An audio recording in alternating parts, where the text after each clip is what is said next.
천안장로교에 부임하고 이렇게 천안장로교회 홈페이지를 보았는데, 제가 2017년 5월 달에 처음으로 성도님들을 뵈면서 이런 말로 여러분들을 축복했던 기억이 있습니다. 어제 일도 아니고 3년 전의 일인데 기억이 안 나시겠죠? 네. 근데 교회에 이게 이렇게 예쁘게 붙어 있었습니다. 같이 한번 읽을까요? 시작. 신앙의 방향은 좋은 교회를 만나면 끝납니다. 아멘이십니까? 그 좋은 교회가 어느 교회라고요? 천안장로교회. 그러면 좋은 교회 대신 천안장로교회를 넣어서 읽겠습니다. 인생의 방향은 시작. 인생의 방향은 예수 그리스도를 만나면 끝나고, 신앙의 방향은 천안장로교회를 만나면 끝납니다. 할렐루야. 이미 끝나신 여러분들과 함께 이 말씀을 나누게 되네요. 그렇죠? 우와. 네. 여러분, 좋은 교회를, 예수님을 만나는 것이 인생의 가장 큰 복입니다. 다시 하겠습니다. 예수 그리스도를 만나는 것이 인생의 가장 큰 복입니다. 아멘이죠. 아멘. 여러분, 예수님을 만나는 것보다 더 큰 복이 어디 있겠어요? 예수님을 만난 분들이 두 번째 복은 뭐냐 하면 좋은 교회를 만나는 거예요. 근데 여러분들이 이미 좋은 교회를 만나셨죠? 그리고 또 다른 성도들의 복이 있는데요, 좋은 목사님을 만나는 게 복입니다. 할렐루야. 아멘 소리가 커서 얼마나 감사한지요. 그리고 또 하나 감사한 것은요, 좋은 교회를 통해서 좋은 성도님들과 함께 교제할 수 있는 게 은혜인 줄로 믿습니다. 여러분 주변을 한번 돌아보시면서 이렇게 한번 인사하겠습니다. 좋은 교회에서 좋은 성도님과 함께 신앙생활할 수 있어서 감사합니다. 시작.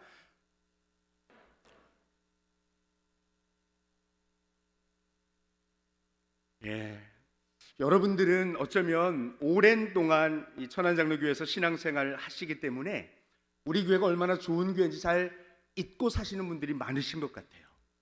여러분, 우리 교회는 좋은 교회입니다. 여러분 옆에 있는 성도님들은 좋은 성도입니다. 한번 옆에 계신 분에게 다시 한번 하트를 알려드릴까요? 네, 감사해요. 혹시 이게 익숙하지 않으신 분들은 살짝 회개하셔야 될 분들이세요. 네. 제가 그리고 2017년에 또 한 번 우리 성도님들과 교회를 축복했던 이야기는 바로 이것입니다. 지금도 천안장로교회가 좋은 교회이지만 앞으로 5년 후, 10년 후가 더 좋은 교회 될 수 있기를 축복합니다. 여러분, 지금 좋았으니 여기가 좀 싸우냐고 머물러 있다면 우리 교회는 5년 후, 10년 후를 예견할 수 없습니다. 그러나 지금보다 5년 후, 10년 후가 더 좋은 교회가 되기를 정말 소원한다면 여러분의 관심은 어린아이, 여러분의 관심은 청소년, 여러분의 관심은 청년들에게 더 있어야 될 줄로 믿습니다. 그렇다고 여러분들을 등한시한다는 얘기가 아닙니다. 이미 여러분들은 좋은 성도로 교회를 든든히 세워 오셨습니다. 그러나 이뿐만 아니라 5년 후, 10년 후 천안장로교회가 더 좋은 교회 될 수 있기를 축복합니다. 아멘. 오늘 본문에는 더 좋은 교회가 되기 위하여 우리의 관심과 우리의 시선은 지금 어린아이들과 다음 세대에 있습니다. 오늘 읽었던 본문에는 예수님의 제자들이 어린아이들을 어떤 관점으로 보는지에 대한 말씀이 나와 있습니다.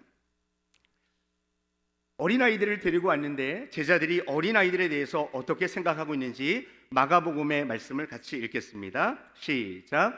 사람들이 예수께서 만져주심을 바라고 어린아이들을 데리고 오매 제자들이 꾸짖거늘. 여러분, 제자들이 어린아이들이 몰려오니까 어떻게 했다고 나옵니까? 꾸짖었습니다. 여러분, 누군가를 꾸짖었다, 누군가에게 화를 냈다, 누군가를 멸시한다, 여러분 이런 마음이 들 때는 내가 그보다 우월하다는 생각이 지배적일 때 그런 행동이 나옵니다. 어린아이들을 데리고 왔는데 제자들이 꾸짖습니다. 물론 제자들의 마음도 이해는 갑니다. 예수님께서 좀 편안히 쉬셨으면 하는 마음이 제자들 마음에 있었을 것입니다. 그리고 예수님께서 정말 기적 같은 일들을 더 많이 일으켜 주므로 많은 사람들에게 더 부각되기를 원하는 마음도 어쩌면 제자들에게 있었을 것입니다. 그래서 예수님께 오는 아이들을 막았을 수도 있습니다. 그 마음이 충분히 이해는 갑니다. 그러나 다음 말씀은 이렇게 말씀합니다. 같이 읽겠습니다. 예수께서 보시고 분이 여겨 이르시되 어린 아이들이 내게 오는 것을 용납하고 금하지 말라. 하나님의 나라가 이런 자의 것이니라. 아멘. 제자들의 반응과는 다르게 예수님은 꾸짖는 제자들을 향하여 분이 여기셨다고 말씀합니다. 예수 그리스도의 분노를 나타내기 위해서 사용된 그 단어 중에서 신약 성경에서 가장 강도가 높은 단어를 지금 예수님께서 사용하시면서 분노하고 계신 것입니다. 마태복음 23장에 서기관과 바리새인들에 대한 분노가 나옵니다. 여러분, 이 독사의 자식들을 하면서 외치시는 예수님의 분노를 여러분 기억하시죠? 여러분, 이건 엄청난 분노입니다. 그리고 마태복음 21장에는 성전에서 돈 바꾸는 사람들이 있습니다. 성전에서 돈 바꾸는 사람들의 상을 예수님이 엎으시면서 기도하는 하나님의 집을 강도의 굴혈로 만든다고 소리를 치면서 분노하셨습니다. 그런데 그때 사용하셨던 예수님의 분노의 단어보다 지금 어린아이들을 꾸짖는 제자들을 향하여 노하시는 그 노함이 더 크다는 말씀에 우리는 주목해야 합니다. 이 말은 어린아이들이 내게 오는 것을 용납하고 막지 말아라. 어린아이들을 무시하지 말아라. 하나님의 나라가 이런 자의 것이다. 여러분, 예수님은 어린아이들을 용납하고 금하지 않고 어린아이들을 축복하시고 환영해 주셨습니다. 이 말을 조금 다른 각도에서 생각한다면 어린아이들이 예수님께 나오는 것을 막아서거나 불편해하거나 손가락질하거나 꾸짖거나 혹여나 이런 모습으로 있다면 어쩌면 오늘 본문을 통해서 보면 예수님의 마음과는 전혀 다른 마음인 것을 인정이 되시죠? 인정이 되시면 고개를 좀 끄덕이셔도 됩니다. 네. 여러분, 예수님은 지금 어린아이들이 오는 것을 용납하고 금하지 말라고 말씀하시면서 신약 성경의 가장 큰 노함으로 화를 내고 계신 것입니다. 성경은 예수님이 화난 모습이 그렇게 많이 나오고 있지 않습니다. 그러나 예수님께서 지금 어린아이들이 오는 것을 막아서는 제자들을 향해서 화를 내셨습니다. 그리고 천국은 이런 어린아이 같은 자들의 것이다라고 축복해 주십니다. 혹여나 우리 중에 어린아이들이나 다음 세대에 대한 마음이 혹시 덜 가는 분이 있다면 오늘 성경을 통하여 예수 그리스도의 마음, 다음 세대를 향한 예수님의 마음을 함께 공유할 수 있기를 축복합니다. 할렐루야. 아멘. 아멘.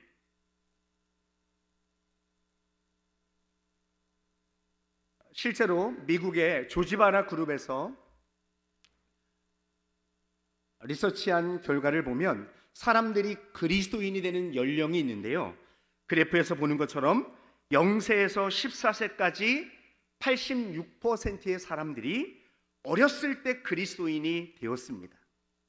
여러분, 여기 계신 여러분들에게 제가 손을 들어서 설문을 한다면 아마 이 확률이 정확하게 맞을 것입니다.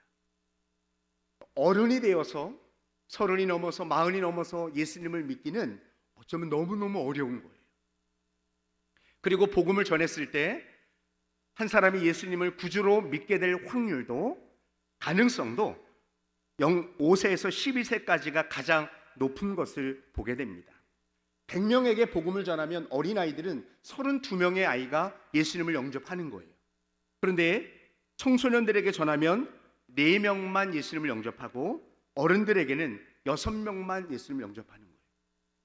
그러니 여러분, 어린아이들에게 우리가 관심을 갖고 어린아이들에게 복음을 전해야 될 이유가 바로 여기에 있는 것입니다. 첫 번째는 예수님의 관심이 어린아이에게 있기 때문에 우리는 어린아이들과 다음 세대에 마땅히 관심을 가져야 한다. 그리고 복음에 대한 수용성이 다음 세대가 이렇게 높기 때문에 우리는 다음 세대에 관심을 가져야 된다는 것을 알 수 있습니다. 어떤 분이 한 어린아이에게 이렇게 물었답니다. 얘야, 너는 이 다음에 커서 어떤 사람이 되고 싶니? 라고 물었답니다. 그랬더니 이 아이가 저는 깡패나 선교사가 되겠지요 라고 대답했답니다. 그리고 이해가 안 되는 말이죠. 여러분도 웃음이 나오죠. 보통 여러분 목사나 선교사가 되고 싶어요. 이러면 이해할 수 있는 말이지만 깡패나 선교사가 되겠지요? 라고 말했답니다. 이 질문한 사람이 의아해서 다시 물었답니다. 그게 무슨 말이지? 이 아이가 이렇게 말했습니다. 누가 먼저 내게 가르침을 주느냐에 따라 달라지겠지요. 누가 먼저 내게 어떤 가르침을 주느냐에 따라 나는 깡패도 될 수 있고 선교사도 될 수 있다는 아이의 말이었습니다. 초등학교 아이의 말이지만 저와 여러분에게 큰 교훈과 도전을 주는 말임에 틀림없습니다. 큰 돌과 작은 돌이라는 영상입니다. 혹시 보신 분들도 계실까요? 한 교수님이 강의를 하면서 학생들에게 이런 퀴즈를 냈답니다. 항아리를 하나 꺼내고 그곳에 큰 돌을 하나씩 넣었습니다. 여러분 다 찾습니까? 학생들이 네라고 대답했습니다. 그러자 정말이요? 이번에는 자갈을 꺼내서 그 위에다가 다시 집어넣기 시작했습니다. 큰 돌과 큰 돌 사이로 작은 돌이 들어갔습니다. 그리고 다시 물었습니다. 가득 찼나요? 글쎄요. 이번에는 모래를 꺼내서 다시 집어넣기 시작했습니다. 큰 돌과 작은 돌 사이에 모래가 들어갑니다. 가득 찼습니까? 이번에는 교수님이 물을 꺼내서 그 항아리에 집어넣기 시작합니다. 그리고 학생들에게 물었습니다. 가득 찼습니까? 네, 가득 찼습니다. 그리고 이 실험이 주는 교훈을 이렇게 이야기했습니다.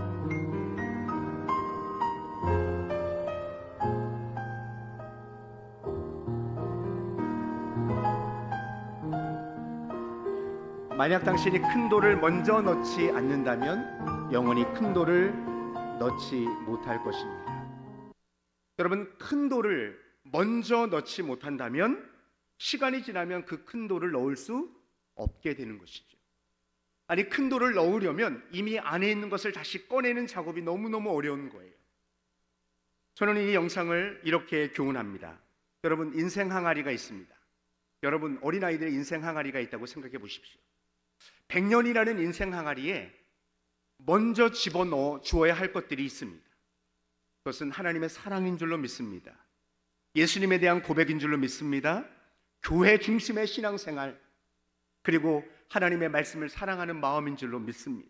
여러분, 이것을 어렸을 때 그들의 마음속에 먼저 자리 잡을 수 있도록 하나님의 말씀이, 성경의 가치관이 먼저 아이들의 마음 가운데 자리 잡고 있으면 절대로 어린아이들은 흔들리지 않을 것입니다. 어린아이들의 마음의 문은 이미 열려 있습니다. 그 열린 문을 통하여 먼저 하나님의 사랑, 하나님의 말씀이 그들의 마음에 자리 잡을 수 있도록 우리가 조금만 있을 수 있다면 어린아이들의 평생이 하나님 손에 붙들린 인생이 될 줄로 믿습니다. 아멘. 여러분에게 A, B 두 초가 있습니다. 혹시 어떤 초가 어린아이의 초일까요? 1번은 A, 2번은 B. 자, 손가락으로 한번 표현해 볼까요? 네, 감사합니다. 어떤 분은 작은 초를 보니까 어린아이 같다는 생각을 하실 수 있겠지요.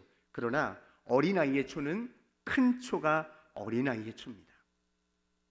의미는 이것입니다. 이제 우리보다 어린아이들은 앞으로 불을 밝히며 탈 날이 더 많이 남아 있는 것이죠. 만약에 여러분이 같은 돈을 지불하고 둘 중 안에 하나의 초를 살 수 있다면 여러분은 작은 초를 사시겠습니까? 큰 초를 사시겠습니까? 큰 초를 사는 것은 당연한 것이죠. 여러분, 우리가 어린아이들, 다음 세대에 관심을 가져야 되는 이유가 바로 여기에 있습니다. 여러분, 어렸을 때 예수님을 영접하면 그의 일평생을 하나님 앞에 쓰임받을 수 있는 것입니다. 조금 더 어렸을 때 예수님을 믿게 되면 교회에서 아니면 예수님의 하나님의 나라를 위해서 더 많이 쓰임받을 수 있게 되는 것이죠. 저는 70대의 어린이 전도자를 알고 있습니다. 이분은 60이 넘어서 예수님을 만난 거예요. 젊었을 때 좋은 직장을 가졌습니다. 많은 사람이 우러러보는 그런 직장을 가지고 있었습니다. 그런데 그러한 것보다 더 중요한 분이 예수님이라는 것을 60이 넘어서 알게 되었고 예수님을 영접하게 되었습니다. 그리고 난 이후에 그분은 가슴을 치며 날마다 눈물의 삶을 살았습니다. 왜 그러십니까? 내가 정말 귀한 예수님을 나이가 60이 넘어서 만났으니 눈물 흘리지 않을 수 없지요. 내 젊은 날 가장 좋은 날은 세상을 향하여 모두 다 써버리고 이제 늙고 쇠약해지는 이때에 가장 귀한 예수님을 만났으니 너무너무 부끄럽고 죄송해서 견딜 수가 없다는 거예요. 이제 그의 남은 인생이 얼마 남지 않았다는 생각이 드니까 하루라도 복음을 전하지 않으면 견딜 수 없는 마음이 그에게 있는 것입니다. 그래서 60이 넘은 나이에 복음을 전하고 지금 70이 되셨는데 지금도 어린아이들을 전도하고 길거리에 나서 전도지를 전해주며 복음을 전하는 전도자를 알고 있습니다. 여러분, 어린아이들이 예수님을 영접하면 그들의 영혼뿐만 구원받는 것이 아니라 그들의 생애도 하나님 앞에 쓰임받을 수 있는 줄로 믿습니다. 할렐루야, 아멘. 예수님은 어린이를 위해서도 십자가를 지셨습니다. 그것이 우리가 복음을 전해야 될 이유입니다. 1920년대에 어린이에 대한 생각, 제자들의 생각은 꾸짖는 생각이었죠. 1920년대 이전에 어린이들에 대한 생각이 있었습니다. 그 시대를 살았던 한 젊은 청년이 있었습니다. 어렸을 때 어머니께 말합니다. 어머니, 저 예수님을 영접하고 나의 죄의 문제를 해결받고 싶습니다. 그랬더니 엄마와 아빠께서 말씀합니다. 얘야, 너는 아직 어려. 20살이 넘을 때까지, 어른이 될 때까지 너에게 예수님은 필요 없단다. 20살이 넘어서면 예수님이 너에게 필요한 거야. 그래서 이 젊은 어린아이는 20살이 될 때까지 허랑방탕하게 살아갑니다. 그런데 이가 살세하던 스펄전의 책을 읽게 됩니다. 설교의 황태자라는 스펄전의 책을 보는데 비록 5살 난 어린아이라 할지라도 잘 가르치기만 한다면 어른처럼 쉽게 믿을 수 있고 중생할 수 있다. 5살 난 어린아이도 예수님을 영접하고 갈보리 십자가 앞에 나올 수 있다는 글을 읽게 된 거예요. 그때 이 젊은 오보울처가 그 책을 던져버렸습니다. 그리고 이렇게 말했습니다. 당신이 유명한 설교가일지는 모르지만 당신이 하나 모르는 것이 있는데 20살이 되기 전까지 어린아이들에게는 예수님이 필요 없습니다. 그런데 책을 던져버린 이후에 이 젊은 청년의 머릿속에 계속해서 비록 5살 난 어린아이라 할지라도 이 메시지가 머릿속을 떠나지 않는 것이죠. 그래서 길거리에 나가서 복음을 전해보고 실험을 해보기로 결심합니다. 첫 번째는 교회 안에서 놀고 있는 어린아이에게 전했더니 어린아이가 예수님을 영접하는 거예요. 여러분이 안 놀라는 건 당연해요. 여러분이 이미 그것을 알고 있으니까요. 그렇죠? 근데 이분은 너무너무 깜짝 놀란 거예요. 교회 안에 있기 때문에 가능하겠다 싶어서 길거리로 나갔습니다. 길거리로 나갔는데 자매 2명, 9살, 11살 난 자매 2명을 만나게 됩니다. 그때 당시 문화는 여러분 복음을 전한다는 것도 어린아이들에게 말을 붙인다는 것도 창피한 일이었고 어린아이들에게 복음을 전한다는 건 있을 수 없는 일이었던 시대예요. 그런데 이 젊은 청년이, 이 젊은 목회자가 어린아이 2명을 붙잡고 복음을 전합니다. 근데 이 2명의 아이가 예수님을 영접한 거예요. 이분이 깜짝 놀랐어요. 그래서 아이들에게 신신당부를 합니다. 약속을 합니다. 집에 가면 절대로 나에게 이런 이야기를 들었다고 누구에게도 얘기하면 안 된다. 왜냐하면 창피하니까. 약속을 하고 아이들이 집으로 돌아갔습니다. 그 일이 있고 나서 몇 달 후에 대각성 전도 집회를 하는 그 집회 장소에 한 아주머니가 등록을 하기 위해서 나왔습니다. 그래서 어떻게 이 교회를 나오게 되었는지 물었을 때 이 어머니가 하는 이야기입니다. 몇 달 전부터 우리 아이들이 자매가 달라지기 시작했다는 거예요. 처음에는 이러다 말겠지 생각했답니다. 그런데 일주일이 지나고 한 달이 지나고 두 달이 지났는데 아이들의 삶이 완전히 달라졌다는 거예요. 그래서 엄마가 이 아이들에게 물었답니다. 너희들에게 어떤 일이 있었니? 엄마가 계속해서 추궁하니까 이 아이들이 얼마 전에 어떤 아저씨를 통해서 복음을 듣게 되었고 나는 예수님을 믿게 되었고 하나님의 자녀답게 살아가고 싶어서 이렇게 살아가고 있다는 말을 엄마께 한 것이죠. 이 엄마가 그 사실을 듣고 교회로 나온 것이죠. 어린아이들의 삶을 변화시킨 이 예수님을 나도 믿고 싶어서 교회에 나왔다는 것입니다. 할렐루야. 이 장면을 목격한 오볼처가 깜짝 놀랍니다. 그리고 그의 서재로 돌아가서 성경을 창세기부터 다시 읽기 시작합니다. 정말 하나님이 어린아이들에게 관심이 있으신가? 정말 하나님의 소원이, 하나님의 뜻이 정말 어린아이에게 있는가? 계속해서 어린이에게 동그라미를 치며 성경을 읽다가 마태복음 18장에 오게 됩니다. 그럼 마태복음 18장은 어린이장입니다. 지금 화면에 보이는 이분은 어린이 전도협회를 설립한 제시 어빈 오볼처입니다. 마태복음 18장 14절의 말씀을 읽으면서 그는 무릎을 치게 됩니다. 이와 같이 이 작은 자 중에 하나라도 잃는 것은 하늘에 계신 너희 아버지의 뜻이 아니니라. 할렐루야. 여러분, 이 오볼초의 성경책은 마태복음 18장은 그가 계속해서 읽은 것으로 다 해줬다고 합니다.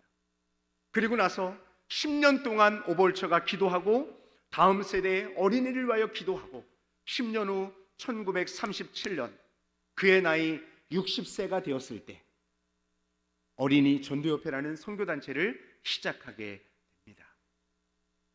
지금은 전 세계, 북한을 제외한 중동 국가에도 어린이 전도협회가 나가 있고 어린이를 전도하는 일을 하고 있습니다.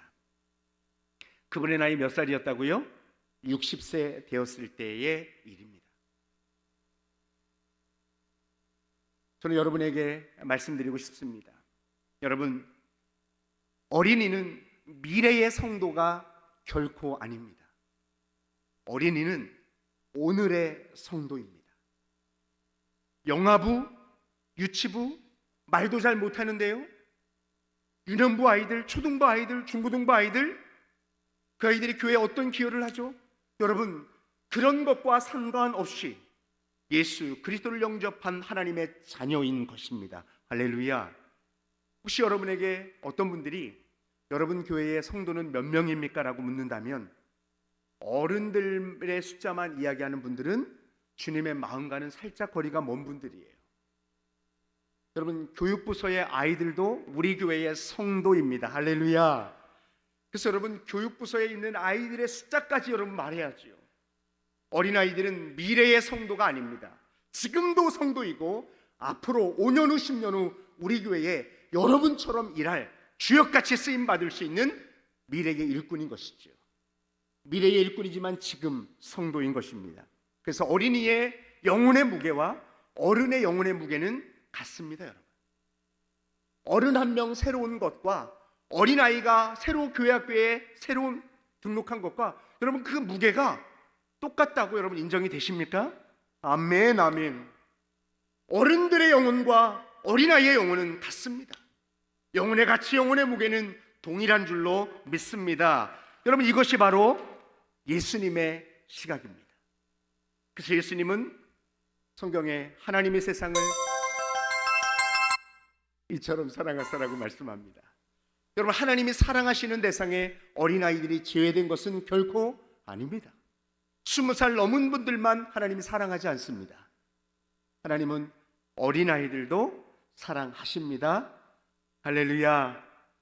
여기 어린이도 성도지요. 희망의 지성이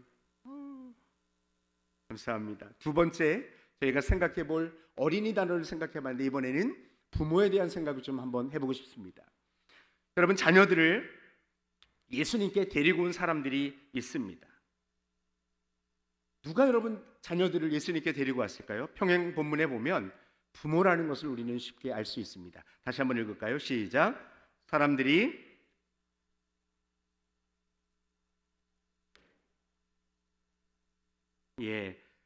오늘 말씀해 보니까 사람들이 예수께서 만져주심을 바라고 어린아이들을 데리고 왔습니다. 부모들이 왜 어린아이들을 예수님께로 데리고 왔다고요? 만져주심을 바라고. 여러분, 부모님들이 자녀들을 데리고 갈 때가 얼마나 많이 있겠어요. 어린아이들에게 교육적으로 도움이 될 만한 곳, 여러분 리스트를 작성해 놓지 않으셨습니까? 좋은 관광지, 아이들과 꼭 가보고 싶은 곳, 여러분 그런 리스트가 있지 않습니까? 근데 오늘 성경에 나오는 부모님들은 그런 관광지, 그런 음식점 아닙니다. 성적을 올려주는 학원에 데려갈 생각만 하는 부모님들이 계신데, 지금 성경의 부모님들은 어린아이들을 예수님께 데리고 나오는 것이죠. 데리고 나온 목적이 무엇입니까? 예수님께서 만져주심을 바라고. 저는 사랑하는 우리 천안장로교회 부모님들이, 성도님들이 여러분의 자녀들을 예수님께 데려올 수 있기를 축복합니다. 예수님께 데려오기만 하면 어린아이들을 안고 그들 위에 안수하시고 축복하시는 것을 보게 됩니다. 예수님은 외면치 않으십니다. 예수님은 누구라도 외면치 않으시고 어린아이들을 품에 안으시고 그들을 축복하시는 것입니다. 이 복된 자리에 여러분의 자녀들이 있기를 축복하고요, 여러분이 부모님이라면 여러분의 자녀들을 예수님께로 이끌어 오는 일에 힘쓸 수 있기를 소원합니다. 요즘 여러분 코로나 때문만이 아니라 신앙의 대가 끊어진다는 이야기를 많이 합니다.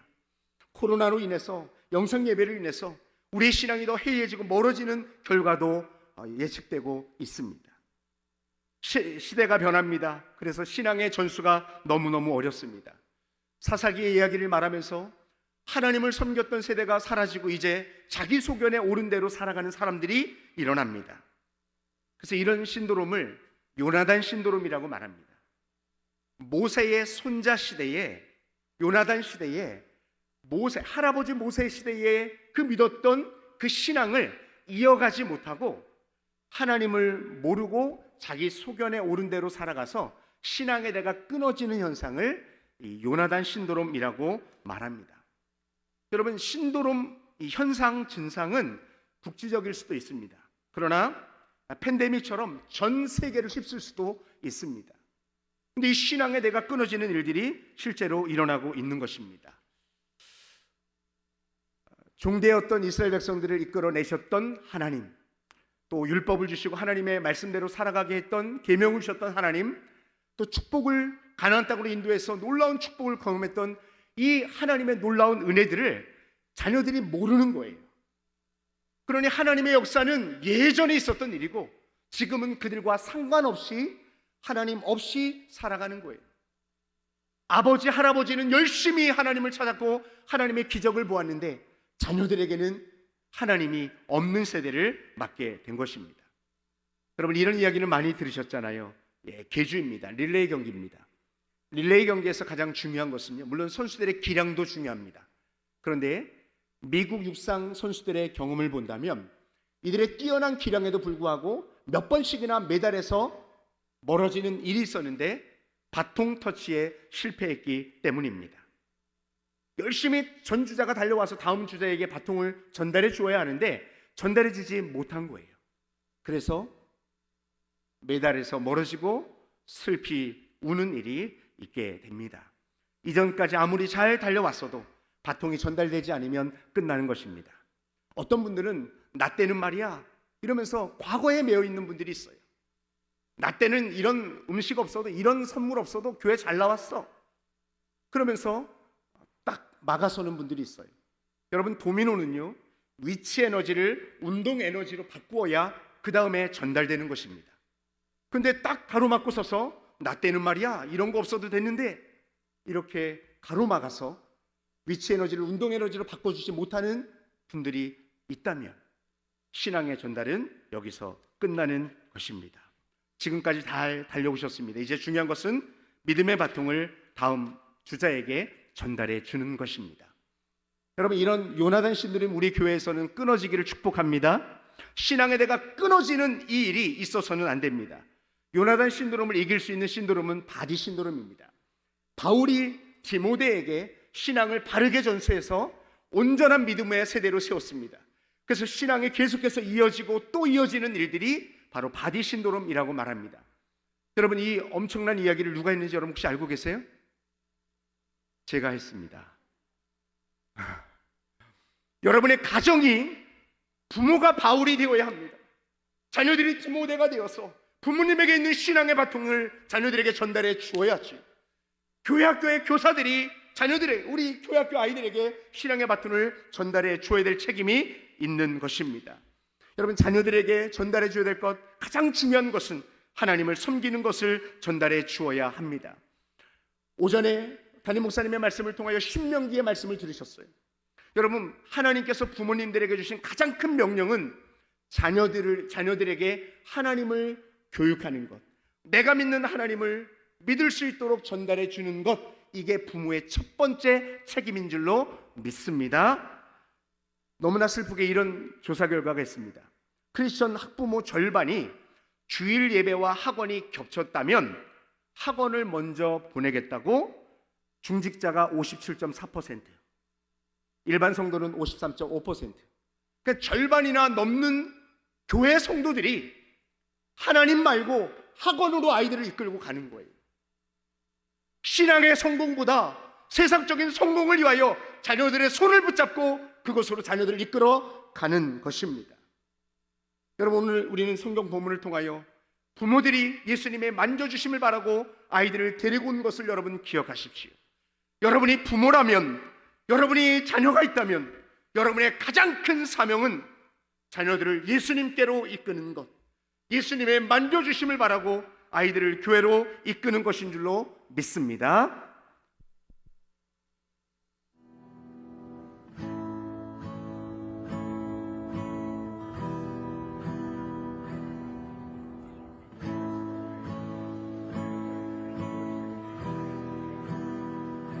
이상한 것 없는 아빠와 아이, 엄마와 아이의 모습 같지요? 여러분, 가만히 보시면 자녀가 부모님의 모습을 그대로 닮아가고 있는 것을 보게 됩니다. 무시하는 모습을 그대로 배워가지요. 도덕적이지 못한 모습, 방탕한 모습, 분노하는 모습,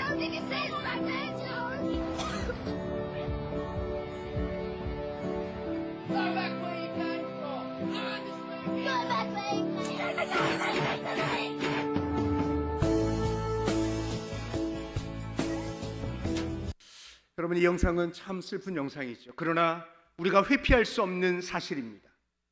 여러분의 자녀들은 지금 여러분을 카피하고 있습니다. 여러분들이 신앙의 결단을 자녀들에게 보여주지 못한다면 아이들은 신앙을 떠나는 아이들이 여러분에게서 나올 수도 있습니다. 여러분, 자녀들의 손을 붙잡고 예수님께 데려나올 수 있는 부모 될 수 있기를 축복합니다. 자녀들에게 신앙의 본을 보여줄 수 있는 그런 참된 부모 될 수 있기를 축복합니다. 믿음을 삶으로 보여주어 여러분의 자녀들이 여러분처럼 되는 놀라운 은혜가 있기를 바랍니다. 여러분, 우리 교회는 주일학교 교역자들과 또 교사들이 우리 어린아이들을 최선을 다해서 다음 세대를 세우기 위해서 애쓰고 있습니다. 그러나 여러분, 다음 세대를 세우는 일은 교회와 교역자들, 교사들만의 일이 아닙니다. 가정과 함께, 부모님들과 함께 다음 세대를 하나님의 세대로 세울 수 있는 줄로 믿습니다. 아멘, 아멘. 저는 오늘 말씀을 통하여 여러분에게 두 가지 도전을 함께 드리고 기도하기를 바랍니다. 여러분, 어린아이들에게 관심을 가질 수 있기를 축복합니다. 그것은 여러분이 인심 쓰는 것이 아니라 예수님의 마음이 어린아이들에게 있는 것입니다. 주님의 마음을 가질 수 있기를 축복하고요. 여러분이 부모가 되었다면, 어른이 되었다면 자녀들을 예수님의 만져주심을 바라고 예수님께로 데려올 수 있는 그런 부모님 될 수 있기를 축복합니다. 함께 찬양하며 하나님 앞에 나가겠습니다. 주가 일하시네라는 찬양입니다. 어떤 분들은 작은 일이라고 무시하는 분들이 있습니다. 그러나 여러분, 여러분이 보여주는 신앙의 작은 결단이 자녀들을 믿음의 큰 용사로 세울 수 있습니다. 나비 효과가 바로 그런 것이죠. 우리가 함께 찬양하겠습니다.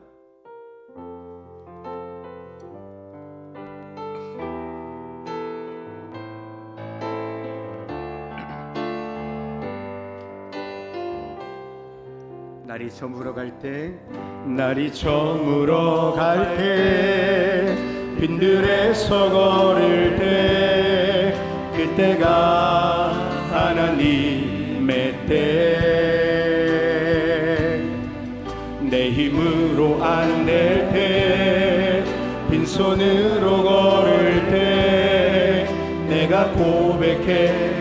2절로 찬양하겠습니다. 우리 모인 이곳에,